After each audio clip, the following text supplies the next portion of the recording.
नमस्कार दोस्तों, जीत English classes में आपका स्वागत है। आज हम पढ़ रहे हैं 8th इंग्लिश का chapter number 6 king of all Kings. Chapter को बहुत अच्छी तरीके से लाइन बाय लाइन व्यवस्थित रूप से ट्रांसलेट समझाया गया है और साथ ही इस चैप्टर के क्वेश्चन आंसर और एक्सरसाइज भी आपको पूरी डिटेल में बताई गई है। तो फटाफट वीडियो को लाइक कर दीजिए, कमेंट कर दीजिए। कमेंट बाद में भी कर सकते हैं वीडियो देखने के बाद, और सब्सक्राइब नहीं किया है तो फटाफट सब्सक्राइब करके वीडियो शुरू करते हैं।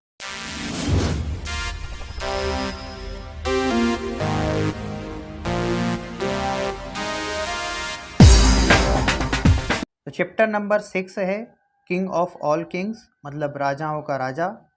इस चैप्टर के अंदर दो कैरेक्टर हैं, एक ये बेगर है जो आपको स्क्रीन पर दिख रहा है चैप्टर के अंदर, और एक राजा होता है जो कि अपने रथ पर बैठ करके आता है, गोल्डन चैरियट पर बैठ करके आता है।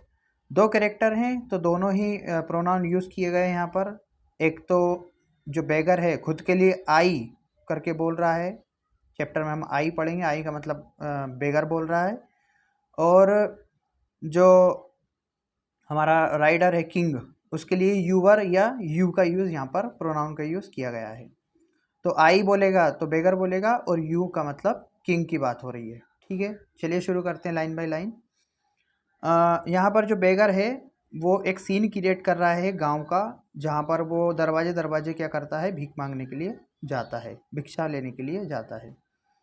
तो वो बोल रहा है, I had gone a begging from door to door in the village part when your golden chariot appeared in the distance like a gorgeous dream। अब वो बोलता है कि मैं विलेज के एक पार्ट के अंदर, मतलब विलेज का एक छोटा सा हिस्सा, गली कूचे की बात हो रही है, वहाँ पर मैं गया था भीख मांगने के लिए, दरवाजे दरवाजे जा रहा था एक घर से दूसरे घर। तो मैंने क्या देखा, मैंने एक देखा कि तुम्हारा जो गोल्डन चैरियट है, तुम्हारा सोने का रथ है जिस पर राजा बैठकर आते हैं, रथ वो बिल्कुल गोल्डन था। किसके जैसा? गॉर्जियस ड्रीम के जैसा। अब यहाँ पर कंपैरिजन हुआ है, ये क्वेश्चन भी आएगा कि गोल्डन जो चैरियट है, सोने का जो रथ है, उसका कंपैरिजन किसके साथ किया गया है? तो गॉर्जियस ड्रीम के साथ किया गया है। तो आपको ये याद रखना है। तो मैंने तुम्हारा रथ देखा आते हुए जो कि गोल्डन चैरियट था, वो किसके जैसा लग रहा था? जो गॉर्जियस मतलब एक शानदार, सुंदर, वेरी ब्यूटीफुल ड्रीम के जैसा लग रहा था। थोड़ी दूर पे मैंने देखा था उस आपके रथ को। ये कौन बोल रहा है? बेगर बोल रहा है राजा से। And I wandered who was the king of all Kings. और मुझे आश्चर्य हुआ कि ये कौन है? ये तो राजाओं का राजा था। जब मैंने दूर से एक सोने के रथ को आते हुए देखा तो मुझे ऐसा लगा कि ये रथ है, ये एक शानदार सपने के जैसा है, और जो रथ पर बैठा हुआ राजा है वो राजाओं का भी राजा है। ये 4 लाइन का ये मीनिंग होता है। आगे देखिए, माई होप्स रोज हाई एंड, मतलब मेरी जो आशाएं हैं। अब देखो, एक जो गरीब होता है वो अमीर व्यक्ति को देख करके अपने आप ही उसकी आशाएं बढ़ जाती है कि अभी मेरे पास आएगा या मुझे कुछ खाने के लिए देगा या पैसे देगा या मेरी हेल्प करेगा, इस तरह से। तो क्या बोलता है कि मेरी जो आशाएं हैं वो बढ़ गई। And I thought my evil days were at an end. और मुझे ऐसा लगा कि मेरे जो ईविल डेज हैं, मतलब जो मेरे बुरे दिन हैं, उनका समापन होने वाला है। मेरे बुरे दिन अब खत्म होने वाले हैं, क्योंकि ये जो राजा है बहुत पैसे वाला दिख रहा है और मेरी हेल्प करेगा। And I stood waiting for arms. मैं खड़ा रहा वहाँ पर, इंतजार करता रहा, किसके लिए? आर्म्स के लिए, भिक्षा के लिए, भीख के लिए। To be given unasked. और वो भी कैसे? कि मैं यहाँ पर खड़ा हूँ, यहाँ से राजा निकलेगा और मेरे बिना मांगे वो मुझे भीख देगा, इस इंतजार में मैं वहाँ पर खड़ा था। And for wealth scattered on all sides in the dust. और उसकी इमेजिनेशन ये भी है कि मैं खड़ा हूँ, राजा में मुझे भिक्षा देगा, वो भी बिना मांगे, और वो भिक्षा इतनी देगा कि मेरे आसपास बिखर जाएगी वो, मतलब जो डस्ट, धूल है, मेरे आसपास जो धूल है उस सभी में पैसा ही पैसा, जो धन है वो बिखर जाएगा, इतना पैसा मुझे वो दे देगा, वो भी बिना मांगे। तो ये था हमारी सेकेंड फोर्थ लाइन का। थर्ड पैराग्राफ देखिए, the chariot stopped where I stood. अब यहाँ पर वो जो रथ होता है जिसको उसने दूर से देख लिया था, गोल्डन चैरियट, जो कि एक गॉर्जियस ड्रीम के जैसा लग रहा था, वो रुक जाता है उसके पास जहाँ पर वो खड़ा था। Your glens fell on me. अब योर मतलब उस किंग की बात हो रही है, जो गरीब है, वो भिखारी है, वो किंग को बोल रहा है कि your glens fell on me, तुम्हारी नज़र मुझ पर पड़ी, and you came down with a smile, और तुम मेरे पास आए नीचे उतर करके एक स्माइल के साथ, मुस्कुराते हुए मेरे पास आए। आई फेल्ट दैट, मुझे लगा, the luck of my life had come at last, मुझे ऐसा लगा जब तुम हंसते हुए मेरे पास, मुस्कुराते मेरे पास आए, तो मुझे ऐसा लगा कि मेरा जो भाग्य है वो अब बदल चुका है, मतलब बदल जाएगा। अब कहने का मतलब ये है, मैं गरीब था, अब मेरा जो दुर्भाग्य है वो सौभाग्य में बदलने वाला है। Then all of a sudden you held out your right hand. अब क्या हुआ था, सब उसकी इमेजिनेशन चल रही थी पॉजिटिव वे में अकॉर्डिंग टू हिम, लेकिन हुआ क्या, उल्टा हो गया। सडनली क्या हुआ, तुमने तुम्हारे राइट हैंड को मेरे सामने कर दिया।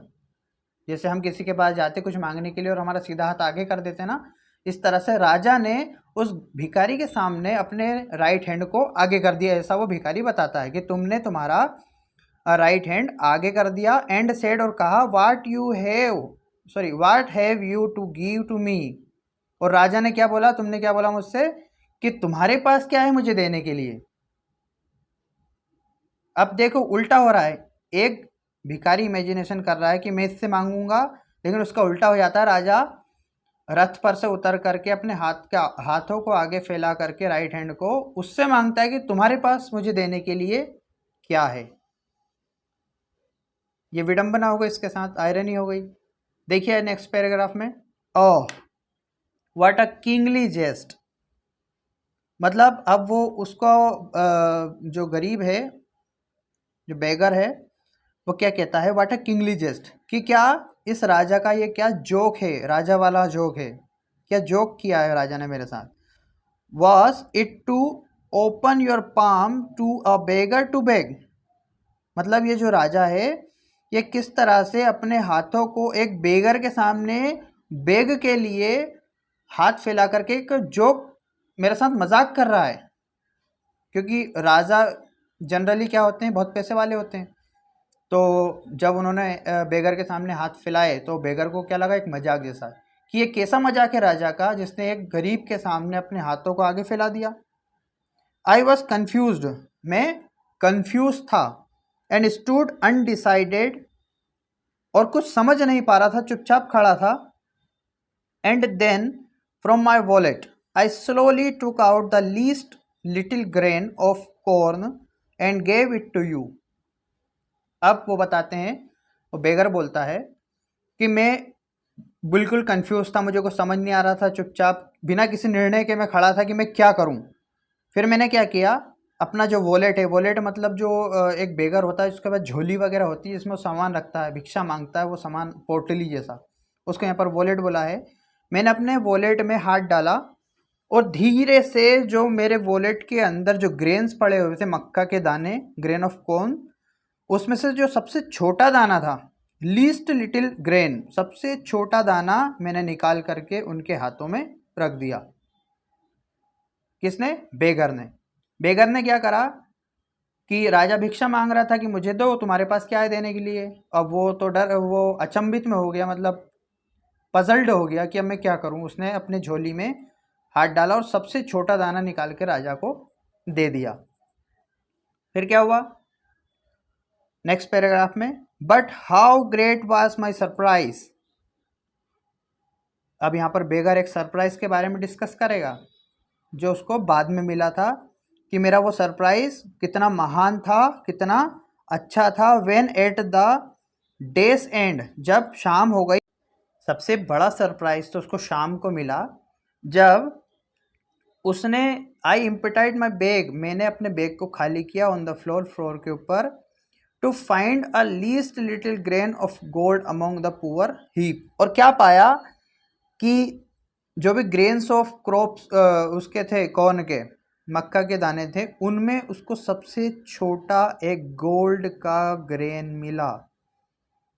जैसे आप पिक्चर में आपको दिख रहा होगा, देखो यहाँ पर कि उसके हाथ में क्या रखा हुआ है, एक सोने का सिक्का या छोटा दाना सोने का। ये मिला उसे जब उसने अपने पोटली को खाली किया, बैग को खाली किया फ्लोर पे, तो उस छोटे से ढेर में से उसको क्या मिला, एक सोने का पीस मिला, एक ग्रेन मिला। आई बीटरली वेप्ट एंड विज्ड, अब वो बहुत बुरी तरह से रोया और उसने ये इच्छा जाहिर की, that I had the heart to give you my all, और ये इच्छा जाहिर की कि काश मेरे पास इतना बड़ा दिल होता। हेड द हार्ट का मतलब होता है बी काइंड एंड जनरस, इतना बड़ा दिल होता या मैं दयालु होता या उदार होता कि मैं तुम्हें अपना सारा जो मेरे पास ग्रेन था, अनाज था, वो सब दे देता। इतना बड़े अगर मैं दानी होता तो उसके बदले में मुझे आज बहुत सारा सोना मिल जाता। अब इससे हमें ये पता चलता है कि वो किंग नहीं थे, वो किंग ऑफ ऑल किंग का मतलब भगवान ही थे। भगवान यहाँ पर उस बेगर की टेस्ट लेने आए थे, परीक्षा लेने आए थे, लेकिन बेगर उसमें सफल नहीं हुआ, पास नहीं हुआ। उसने क्या किया, लालच कर लिया। उसने लालच किया और लालच के चलते उसने सिर्फ एक दाना दिया और उसके बदले में उसे एक ही सोने का टुकड़ा मिला। तो इस चैप्टर से हमें भी सीखने की ज़रूरत है। कहने का मतलब ये है कि जब हम किसी से कुछ चाहते हैं, ये चाहते हैं कि कोई हमारी हेल्प करे या कोई हमें कुछ दे, तो पहले हमें दानी बनना पड़ेगा। किसी से कुछ लेने से पहले हमारे अंदर एक क्वालिटी होनी चाहिए देने की, कि हम कितना दे सकते हैं। जितना हम दे सकते हैं उतना ही हमें एक्सपेक्ट करना चाहिए। आपके पास 3 समोसे रखे हैं और कोई बेचारा भूखा है, उसे आप मदद कर सकते हैं, लेकिन आप करेंगे नहीं। किसी दिन ऐसा होगा जिस दिन आपको भूख लग रही है और किसी के पास एक्स्ट्रा समोसे रखें, तो आपकी क्या इच्छा होगी कि काश मुझे 1 या 2 दे दे। तो सीखने की ज़रूरत यह है कि अगर आपके पास है तो पहले आप दो, उसके बाद हमें किसी से लेने का अधिकार है, या हम उससे लेने का अधिकार रख सकते हैं। कहने का मतलब ये है, तो पहले लेने से पहले देना सीखना चाहिए। तो ये है इस चैप्टर की एक्सरसाइज। देखिए, सबसे पहले इसके कुछ ऑब्जेक्टिव्स है। The golden chariot was like a gorgeous dream, what is the poetic device used here. ये जो सेंटेंस था, गोल्डन चैरियट का कंपैरिजन किया था किससे, गॉर्जियस ड्रीम से, जो मैंने आपको बताया था। इन दोनों वर्ड्स का जो कंपैरिजन है, इसमें कौन सी डिवाइस का यूज़ किया गया है, पोएटिक डिवाइस का। तो इसमें यूज़ हो रहा है सिमिली का, ऑप्शन ए सिमिली का। क्यों? क्योंकि जब किसी एक नाउन, ऑब्जेक्ट या सब्जेक्ट का किसी अदर वर्ड से कंपैरिजन होता है, और वो भी लाइक और एज के साथ में, जैसे लाइक यहाँ पर यूज़ हुआ, लाइक अ गॉर्जियस या एज ए गॉर्जियस, तो लाइक और एज के साथ में अगर किसी का कंपैरिजन करेंगे तो वहाँ पर कौन सी पोएटिक डिवाइस होती है, simile. Second, the rider on the chariot is referred to as the king of all kings because he is god himself, क्योंकि वो भगवान ही खुद थे। यहाँ पर हम पावरफुल किंग नहीं बोल सकते, सुप्रीम किंग नहीं बोल सकते, एम्पायर नहीं बोल सकते, क्योंकि तीनों का मीनिंग सेम है। लेकिन गॉड हिमसेल्फ, यहाँ पर गॉड खुद आए थे उसकी परीक्षा लेने के लिए। Third, on seeing the rider coming with a smile the speaker thought that the luck of his life had come, कि उसका भाग्य बदल चुका है, भाग्य बदल गया है। नंबर 4 देखिए, why did the king of all kings back to the beggar. जो राजाओं के राजा थे, भगवान थे, उन्होंने बेगर से बैग क्यों मांगी? क्योंकि वो उसका टेस्ट ले रहे थे, टू टेस्ट द बेगर, बेगर का टेस्ट लेने के लिए, उसकी परीक्षा लेने के लिए। Number 5, when the speaker heard the visitors question he was, जब उस बेगर ने, व्हेन द स्पीकर, उस बेगर ने जब किंग ऑफ ऑल किंग्स का क्वेश्चन सुना, क्या क्वेश्चन था कि तुम्हारे पास मुझे देने के लिए क्या है, तो बेगर क्या नहीं हुआ था, बेगर खुश नहीं हुआ था। वो सब कुछ हो गया था, कंफ्यूज हो गया था, पजल्ड हो गया था, परप्लेक्स हो गया था, उलझ गया था, कुछ समझ नहीं आ रहा था, लेकिन वो हैप्पी नहीं था। तो इसका आंसर बी होगा, happy. Number 6, the speaker of the poem was not generous. Speaker मतलब यहाँ पर बात हो रही है बेगर की। बेगर जेनरस नहीं था, मतलब दयालु नहीं था, उदार नहीं था, वो पुअर था, सही बात है। स्टिंगी लालची, ग्रीडी लालची, ये सब थे उसके अंदर क्वालिटी, लेकिन वो जेनरस नहीं था। अब दो क्वेश्चन है 7 और 8, चलिए इसके आंसर भी मैं आपको दे देता हूँ। तो देखिए जो 7th क्वेश्चन है हमारा, what would you have done if you were in the speaker's place. अगर आप स्पीकर की जगह पर होते, उस बेगर की जगह पर होते, तो आपने क्या किया होता। तो आपको खुद से आंसर देना है। तो मैंने यहाँ पर आंसर दिया है, if I would have been in the speaker's place, अगर मैं स्पीकर की जगह पर होता, I would have given all the arms which I had, मैं सारी ही भिक्षा जो मेरे पास थी सब कुछ मैं उन्हें दे देता। Because I don't want to be greedy, क्योंकि मैं लालची नहीं होना चाहता, लालची नहीं बनना चाहता।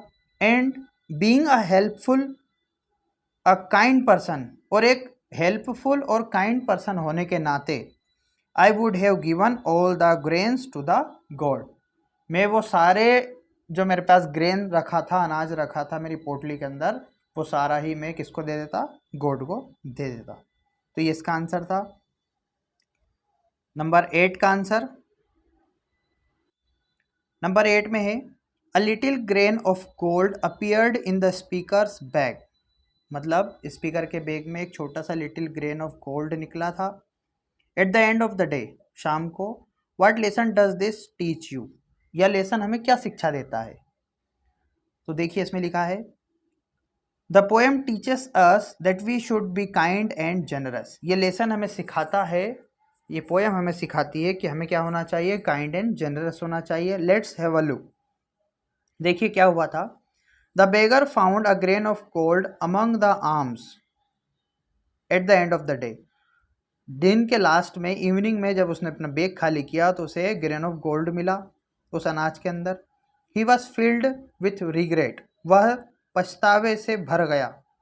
एंड रियलाइज दिस, और उसे पता चला, उसे रियलाइज हुआ, that had he been generous, अगर वह जेनरस होता, the king would have rewarded him 10 fold, तो जो राजा था वो उसे रिवार्ड करता कितने गुना, 10 गुना। 10 फोल्ड मतलब जितना वह देता उससे 10 गुना उसको मिलता, अगर वह क्या होता, जेनरस होता। तो ही realized that due to his selfish behaviour he had lost much, उसे ये रियलाइज हो गया कि अपने सेल्फिशनेस बिहेवियर के चलते, मतलब खुद ही के बारे में सोचना, लालची बिहेवियर के चलते मैंने बहुत कुछ खो दिया है, मिस कर दिया। तो ये 8th का एक्सप्लेनेशन है। ठीक है, तो मैंने आपको एक्सरसाइज भी दे दी है और क्वेश्चन आंसर भी हमारे हो गए हैं। तो बताइएगा चैप्टर का एक्सप्लेनेशन आपको कैसा लगा, किंग ऑफ ऑल किंग्स वाला। इसमें एक गरीब और एक राजा की कहानी है, एक स्टोरी है छोटी सी, जिसमें कि ये बताया गया है कि हमें दयालु होना चाहिए, जो हेल्प हम कर सकते हैं, जितना हमसे हो सकता है उतना हमें करना चाहिए, हमें जेनरस होना चाहिए, काइंड होना चाहिए, ना कि ग्रीडी होना चाहिए। ठीक है, तो आई होप आपको चैप्टर अच्छा लगा हुआ होगा। अच्छा लगा है तो आप चैनल को सब्सक्राइब कर दीजिए अगर नए हैं तो, और वीडियो अच्छी लगी तो लाइक और शेयर कर दीजिए, कमेंट कर दीजिए कैसी लगी वीडियो, क्या इसमें सुधार करना चाहिए। क्वेश्चन आंसर मैंने एक्सप्लेन कर दिए हैं। किसी क्वेश्चन आंसर में डाउट है, किसी लाइन में डाउट है तो आप मुझे कमेंट में बताइए, मैं उसका रिप्लाई आपको कर दूँगा। Thanks for watching this video.